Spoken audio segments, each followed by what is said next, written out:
Владимира Путина освистали в Олимпийском после поединка Джеффа Монсона и Федора Емельяненко. Причем неодобрительные улюлюканье зрителей во время выступления премьера показали в прямом эфире, так как матч транслировался на федеральном канале.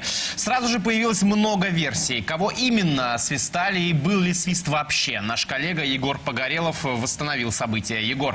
Добрый вечер. И в СМИ, в особенности на просторах интернета, вчерашняя тема произвела настоящий фурор. В том, что произошло в Олимпийском накануне, каждый увидел, конечно, свое. Одни недовольство масс, выраженное свистом в адрес премьера, другие и вовсе ничего не заметили. Ну а третьи находили поистине дурацкие причины возникновения шума. Для начала посмотрим оригинал. Именно эту версию освистанного премьера увидели миллионы россиян, смотревших трансляцию по телеканалу «Россия-2».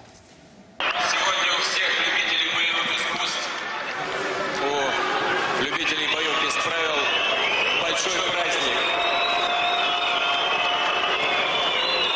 И этот праздник состоялся благодаря мужественным, открытым, настоящим мужчинам, которые... Поначалу в интернете распространяли именно этот записной отрывок. Именно этот отрывок и принялись комментировать люди. Глава Олимпийского Москалев заявил, что на записи все очевидно. Мол, люди свистят американскому бойцу Монсону, которого уносят с ринга. Однако уже спустя пару часов зрители вернулись по домам и скинули на YouTube свои любительские съемки. Здесь все как-то более отчетливо.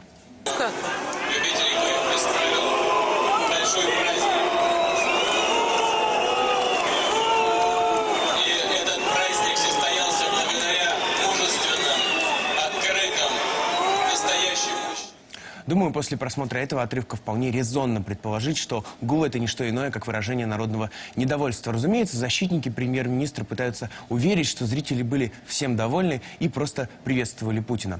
Политтехнолог «Единой России» Павел Данилин написал, что, цитата, «все прекрасно понимают, что люди кричали «Ура!».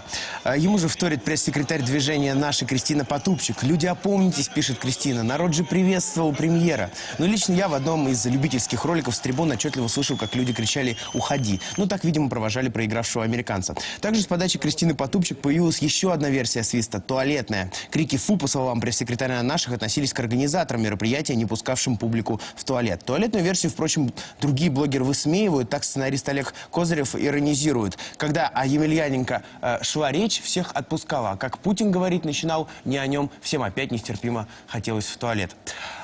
Между тем, на главном федеральном телеканале, на Первом, решили на всякий случай свист и гул из эфира вырезать. В новостях на Первом Путин говорил в тишине, и лишь когда премьер делал паузы, раздавались аплодисменты.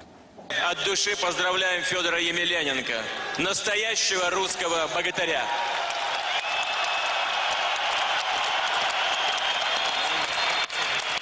И не только потому, что... Вопреки не очень внятным версиям, мол, свистом провожали проигравшего, да и туалеты закрыли, аналитики констатируют опасный для премьера сигнал, ведь рейтинги Путина падают, а тут еще и освистали впервые за 11 лет у власти. Коллеги. Спасибо, Егор. Егор Погорелов о том, как по-разному отреагировали на свист противники и сторонники Владимира Путина. А к нам